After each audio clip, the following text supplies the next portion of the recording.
ازيكم عاملين ايه؟ بص هكلمكم النهارده في حاجه مهمه جدا. طبعا هي شغل غير شرعي وغير قانوني، بس للاسف في ناس بتقوم بيه. وانا عايزه انصح الناس دي لان هي ما بتبقاش اخده بالها من نقط معينه. اللي هي تجاره الشنطه. انت كتاجر شنطه جاي اسطنبول، عايز تاخد شويه بضاعه وترجع تسلمهم وتاخد رزقك وخلاص.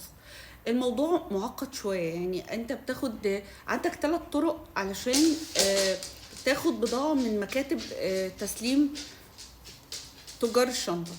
ايه هما بقى؟ اول حاجة ان انت بتشتري التيكت بتاعك وتاخد تروح له وتقول له انا عايز 15 كيلو ملابس، او كوزماتيك او ميك اب ايا كان، يعني ايا كان البضاعة اللي عنده بتاخدها وبتحاسبوا عليها سي الكيلو ب 400 جنيه.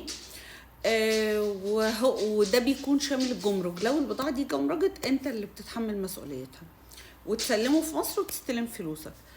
تاني طريقة اللي هو بيحجز لك التيكت، يعني انت نازل مصر وهو بيحجز لك تيكتك وانت نازل مصر.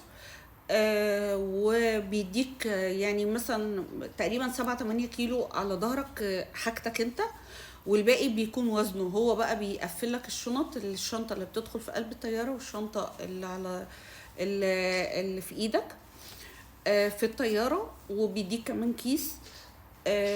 وده كله بيكون مسؤوليته. يعني لو الحاجة جمركت انت مش مسؤول، لا هو اللي بيكون مسؤول وبيدفع هو الجمرك.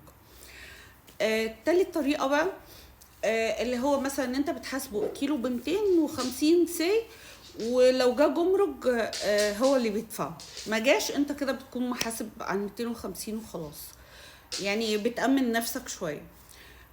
المشكلة ان في ناس كتير قوي بتروح تاخد من المكاتب دي وبتحاسبهم ب 400 جنيه وبتروح تدفع قد الفلوس اللي اخدوها 2-3 جمرك، وهم مش بيكونوا عارفين ان الجمرك ده عليهم ولا مش عليهم. فنقطة الجمرك لازم تتفق فيها مع المكتب. لتاني مرة الشغل ده مش قانوني وغلط، يعني هو يعتبر تهريب. بس انا بحب انصح الناس الغلابة اللي بتقع في الموقف ده او بتكون فاكرة ان هو هيكون مصدر رزق ليها. وبالتوفيق يا رب.